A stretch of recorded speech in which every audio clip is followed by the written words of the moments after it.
Quelques mots avant de démarrer notre petite pérégrination qui sera faite en commun avec Marie-Thérèse Pulvénise-Cellini, qui est conservatrice honoraire du musée Matisse de Nice.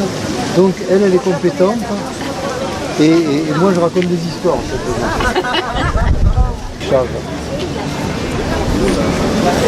Donc on passe devant le Régence, vous imaginez Gilles en train de boire un pot avec Matisse et on se dirige en gauche vers la galerie.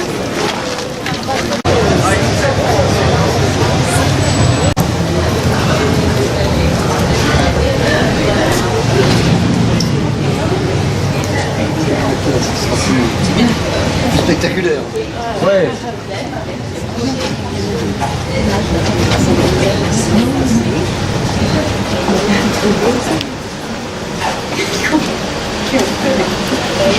Alors, nous nous arrêtons devant la galerie Chave pour plusieurs raisons. D'abord pour vous dire que Alphonse Chave, donc le papa de l'actuel monsieur Chave, racontait que pendant la guerre, un jour, Matisse rentre dans la boutique qui était chauffée. Nous sommes pendant la guerre. Là, il faut se remettre dans ce contexte de guerre où on avait faim et on avait froid. C'est faut bien comprendre. Et il dit, et la personne qui gardait la galerie dit bonjour monsieur Matisse. Et Matisse lui aurait répondu, je n'étais pas, ah donc on me connaît avant ça. C'est pas innocent ce que je vous raconte comme anecdote, ça veut dire quand même qu'il était dans la villa Le Rêve, que c'était un monsieur connu internationalement, mais que bon, sur Vence, c'était quelqu'un qui était dans la villa là-bas, sans autre intérêt. Et même certains vieux Vensois ont raconté que lorsqu'il a bâti, que la chapelle s'est bâtie, ça a été très moyennement apprécié parce que ça allait dénaturer ce machin bleu, là, ça allait dénaturer la colline. Donc relativisons un petit peu l'impact de Matisse dans Vence même. Hein, Vence. C'est bon? On va jusqu'au château.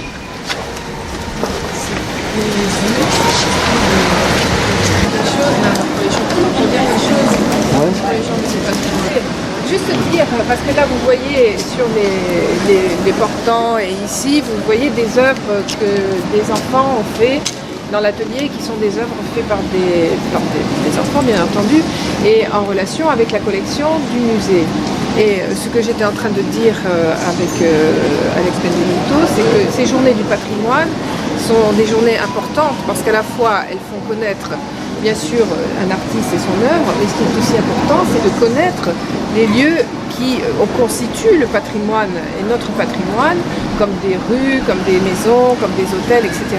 Et donc c'est pour ça que cette visite est intéressante parce qu'elle vous permet de resituer l'artiste dans un contexte et de voir que le musée permet aussi la transmission de ce patrimoine culturel, qui est un patrimoine artistique et de réflexion artistique.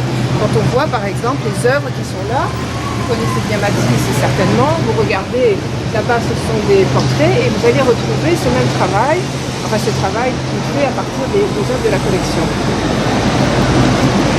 Un petit mot avant d'aller avec Marie-Thérèse sur la dernière salle. Vous avez vu en entrant, c'est l'occasion aussi de vous expliquer comment se fait un accrochage, le dessin qu'a voulu mettre Marie-Thérèse au fond. En fait, le peintre nous accueille au fond avec ses petites lunettes et son air toujours un petit peu coquin, amusant. J'adore ce dessin. Oui, donc est-ce qu'on peut dire maintenant, de revenir sur la vie et les Vence et les rues de Vence et les amis qui ont rencontré Matisse, on peut voir comment s'est constituée cette collection. Et cette collection, c'est tout à fait dans l'esprit que nous avons évoqué tout à l'heure, c'est-à-dire la constitution d'un patrimoine. Matisse, bien sûr, est venu ici à Vence à partir de 1942. Il est resté jusque vers 1947-48, où il est retourné original. On vous expliquera pourquoi, en fait, c'est à cause de la chapelle de Vence. Mais la famille du peintre a souhaité donner à la ville de Vence des œuvres qui permettent de garder à l'esprit cette présence d'un artiste qui, quand même, a été un des maillons essentiels de l'art au XXe siècle. Alors, ce qui nous a été demandé cette année, puisque le maire de la ville a souhaité que cette collection devienne un des éléments un peu pérennes de ce lieu, eh bien, de réfléchir à la manière dont on pouvait présenter cette collection, qui est particulière, qui a des caractéristiques particulières que je vais vous évoquer, comment la présenter pour que, d'une part, elle entre vraiment dans l'œuvre de Matisse pour sa compréhension, mais aussi dans la vie de Matisse, dans cette ville de Vence. Il y a eu plusieurs donations qui se sont faites. D'abord, il y a une donation qui a été faite par Madame Pierre Matisse, qui s'appelait Marie-Gaëtana Matisse. Pierre Matisse était un des fils de Matisse, qui avait une galerie à New York. Et Marie-Gaëtana, évidemment, avait dans sa collection une œuvre de Matisse. Et lors des 50 ans de la chapelle de Vence, en 2001, elle a décidé de donner Saint-Dominique, que vous allez voir tout à l'heure. Puis ensuite, il y a la famille elle-même, qui avait une très grande composition qui s'appelle La Rosace, que vous verrez tout à l'heure aussi, qui a été l'objet d'une donation. Et enfin, Barbara et Claude Dutuy, qui sont...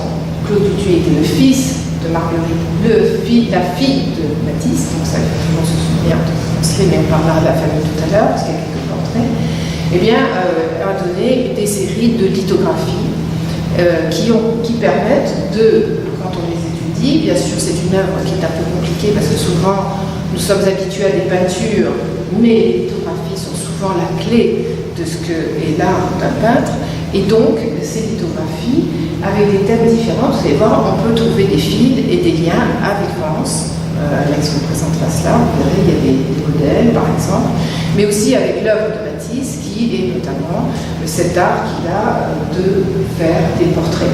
C'est pour ça que nous retombons sur cette lithographie qui représente Matisse. Comme le disait Alex, Matisse a toujours un petit coin de son esprit qui est un peu humoristique, et il adore se représenter lui-même, parce que Matisse est un artiste qui travaille tout le temps. Pour lui, le travail est quelque chose de très important. Le matin, il peint, après il dessine, enfin il a tout un protocole de travail, et chaque jour il travaille énormément. Nous sommes en 1917. Matisse arrive à Nice. La première chose qu'il fait, c'est peindre un petit tableau au château avec la Prome et la Tourbillonne, et qu'est-ce qu'il fait? Il va voir le vieux maître. Le vieux maître à l'époque, qui est? C'est Renoir. Donc il va voir Renoir qui est le vieux maître, et puis bon, ça se passe plutôt très bien. Et nous arrivons en 1943 à Vence, et là c'est l'inverse, c'est Matisse qui est devenu le vieux maître, qui fait partie des trois immenses artistes de ce XXe siècle. Et c'est lui qu'on vient voir maintenant. Donc ça m'amuse de voir ces raccourcis d'histoire, mais ça fait rêver. Qui est-ce qui est venu voir Matisse à Vence, à Ragon, avec Elsa? Pierre Bonnard, son copain de toujours, qui était au Canet, qui avait perdu son épouse. André Breton, c'est plutôt un coquin, parce qu'à Issy-les-Moulineaux, j'avais vu une lettre d'André Breton qui fait un courrier, je suis venu vous voir, c'est extraordinaire, etc. Et puis par derrière, à Paris, il disait Matisse, il a vieilli, ce que c'était. Donc, pas terrible. Chagall, très jaloux de Matisse. Chagall très jaloux, au point de... Il habitait 300 mètres plus loin de la Villa Lorève.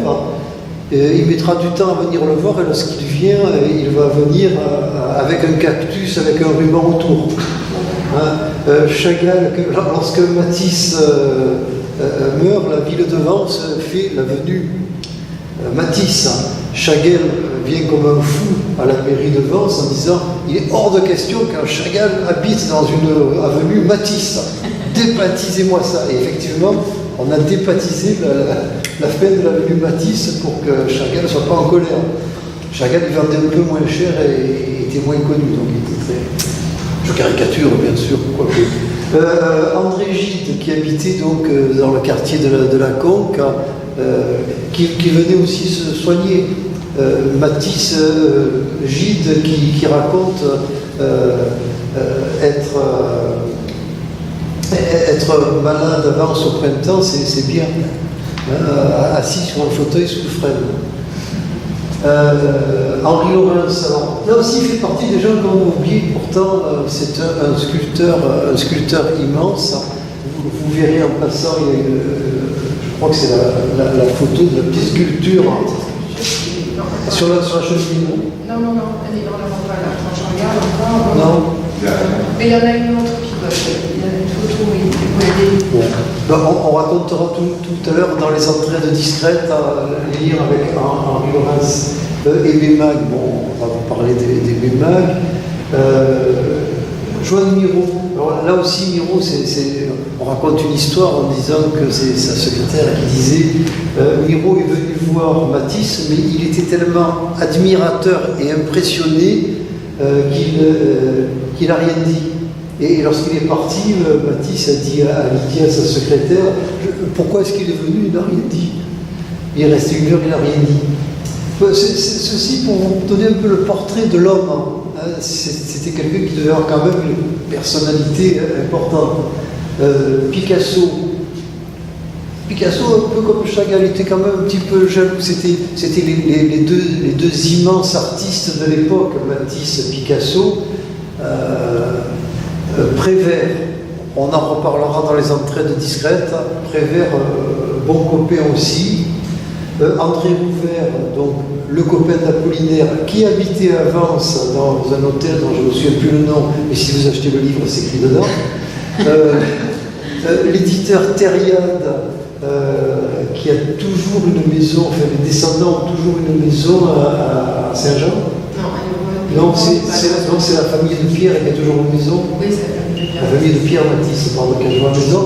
Et Thériade, c'est parce que l'autre jour, j'ai rencontré le docteur qui soignait Thériade et qui m'a dit, moi j'allais dans la maison en bord de mer qui était à côté de celle des Matisse. Oui, pas très loin. À côté de la chapelle, mais malheureusement tout a été enlevé. Voilà, parce qu'à l'intérieur, oui. Et même. C'est au Cateau maintenant. Oui. Alors, ce qui est intéressant dans toutes ces allées et venues qui se sont faites à la Villa de Rêve, c'est de voir aussi que Matisse vivait dans son univers, et ça c'est à l'intérieur, son intérieur de Villa de Rêve, et c'est une photo qui a été faite par Cartier-Bresson. Cartier-Bresson était, vous connaissez bien, en tant que journaliste et reporter, et il travaillait pour une agence qu'il avait créée, qui était une agence Magnum, et il aimait aller voir les artistes. Et c'est intéressant de voir à travers le regard de ces photographes ce qu'ils ont retenu de Matisse. Et en fait, là, à nouveau, on peut retomber sur une personne que Matisse a beaucoup fréquentée et que lui-même ils se sont échangés des choses, c'est Louis Aragon, puisque Louis Aragon a écrit un livre sur Matisse qui s'appelle Matisse en France. Et Louis Aragon dit que Matisse est comme dans un jardin qui est particulier, et vous verrez si vous en avez le temps, que Sir Jacques Marie, qui intervient dans la création de la chapelle de Vence, parle d'un univers où il y avait de la paix. Et alors il a aussi ces cages à oiseaux, il aime la vie, il cherche cette vie, et il va être dans cet univers comme ça, un peu en dehors de Vence et en même temps à Vence, et c'est d'une façon que l'on a à comprendre que l'artiste est vraiment sur son chemin de création. Nous avons parlé ici des papiers gouachés découpés, de Thériade, et Thériade a une grande admiration pour l'œuvre de Matisse, et lui demande en fait de faire un manifeste sur la couleur. Et ce manifeste, ça va être ce que vous avez derrière, ça va être une charge. Parce qu'en vérité, Matisse ne veut pas faire un manifeste en expliquant ce que c'est pour lui la couleur, etc. Il va raconter une sorte d'histoire et en mélangeant à la fois son goût pour le siècle. Parce qu'enfant, il était dans le plateau d'Ambrésie.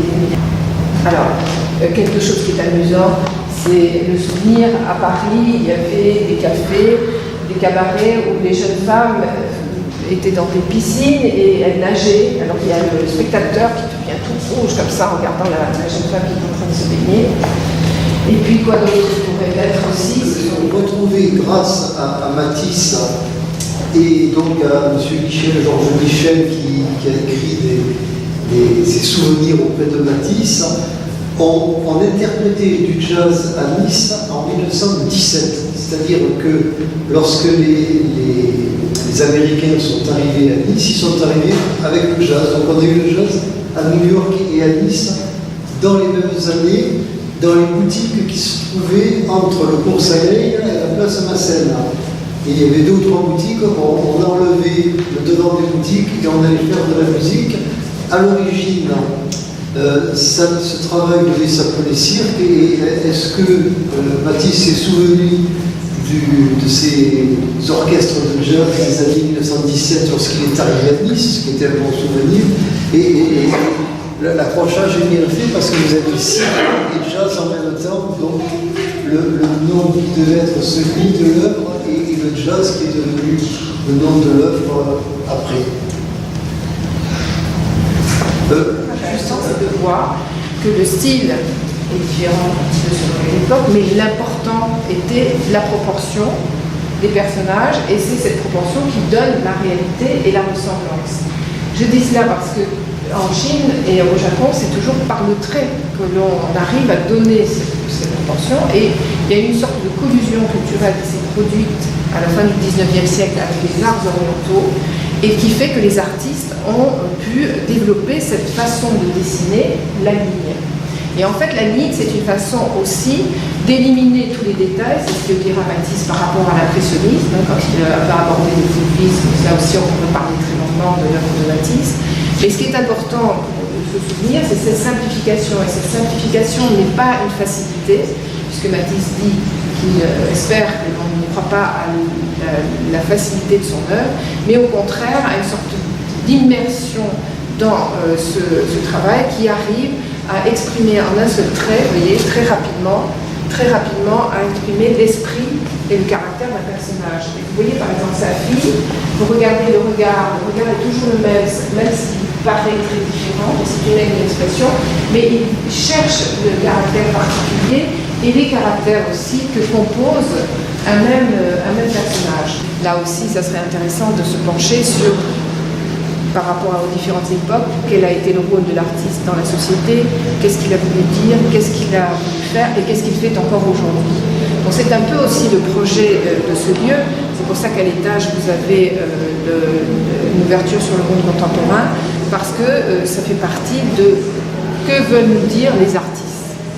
Et du temps de Matisse a voulu parler de l'art un peu en le liant avec la religion, ou du moins l'opportunité qui s'est présentée dans la vie, qui est une opportunité historique, dont parlera Alex, et bien cette opportunité a fait comprendre, aussi bien du côté des religieux, des dominicains et dominicaines de la chapelle de Vence, que des artistes comme Matisse, qu'il y avait une sorte de jonction entre leur façon de voir le monde et la spiritualité qui donnait à ce monde l'un. Spiritualité laïque et les autres, une spiritualité religieuse. Et que dans cette spiritualité religieuse des dominicains, notamment la lumière, la clarté, était un rôle essentiel pour l'illustration de la pensée supérieure qui serait celle de Dieu.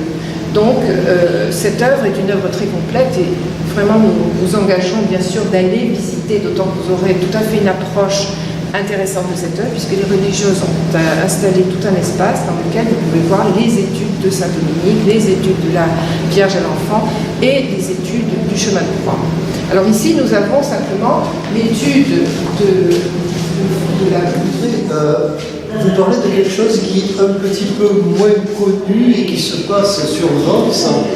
C'est ce qu'on appelait les entraides discrètes, parce qu'on connaît l'artiste, on connaît un peu moins l'homme, et on ne connaît pratiquement pas du tout ces entraides discrètes.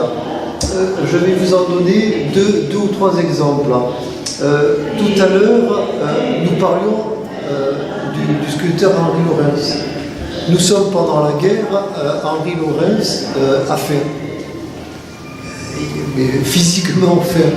Et Matisse, qui l'apprend, délicatement ne va pas lui donner de l'argent. Il va aller, il va dire, ah ben j'ai un acheteur pour une de tes sculptures. Henri Laurens lui dit, ben choisis. il lui donne un prix, il ne discute pas le prix, et en fait cette sculpture était pour lui, il la gardera jusqu'à la fin de sa vie, et dans la belle exposition qu'avait fait Marie-Thérèse sur les objets, au musée Matisse, il y avait cette sculpture qui se trouve dans plusieurs tableaux de Matisse. Donc vous voyez, on rebondit ces entrées de discrètes. Je ne sais même pas si Henri Laurens l'a su un jour que c'était... Oui, je crois qu'il l'a su, mais assez tardivement. Tardivement. Voilà un exemple. Un autre exemple, aussi moins connu, c'est ce qu'on a appelé écho. Alors, vous savez qu'il y a avant un sanatorium qui s'appelle les cadrans solaires.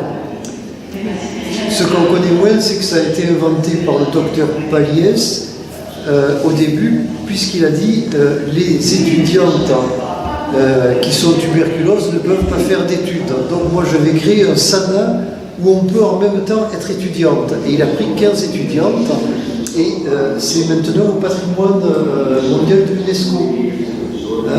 Il faudrait mettre une plaque presque au cadran solaire pour raconter cette belle histoire. Et ces étudiants, le docteur Paliès, à son tour, est un peu fatigué, et les étudiantes, aussi en reconnaissance à cette merveilleuse aventure, font un petit poème, et elles se disent, ah ben tiens, on voudrait le faire publier, il y a le gars à la Villa Le Rêve, là, il doit avoir des connaissances, il va pouvoir nous expliquer comment on fait éditer ça. Encore une fois, je caricature un peu. Mais elles vont le voir, et Matisse, apprenant cette belle histoire, dit, mais écoutez, votre poème, il n'est pas mal, mais j'ai mon copain Prévert qui va venir demain, et je vais lui raconter l'histoire, et il va peut-être vous faire aussi un petit poème. Et puis moi, je vais vous faire des petits dessins. Et puis, finalement, les éditeurs dans la région, bon, c'est pas mal, mais moi j'ai mon boulot à Paris qui fait quand même un travail de qualité. Et il a tout payé, c'est-à-dire qu'il a payé, il a fait les dessins, et il a payé à manger à son copain Prévert. Il a fait éditer assez frais chez Moulot, qui était quand même l'éditeur de luxe de l'époque. Hein, et il a fait 15 plus 2 exemplaires. 15 exemplaires nominatifs pour chacune des 15 étudiantes, et 2 exemplaires, un pour lui, parce qu'il gardait toujours un exemplaire, ou 2, ça je n'ai pas su, il faudrait, et un exemplaire pour le docteur Paliès, donc pour les cadrans solaires. Et ce qui est extraordinaire, c'est qu'on a retrouvé cette histoire à partir d'un bouquin que j'avais, un livre, un journal qui est là, que j'avais trouvé sur Internet, qui raconte cette histoire, avec le poème de Prévert, que les étudiantes ont décidé d'appeler Hôpital Silence, et que vous pouvez retrouver dans le spectacle Parole, je ne me souviens plus, c'est devenu un des très beaux poèmes de Prévert.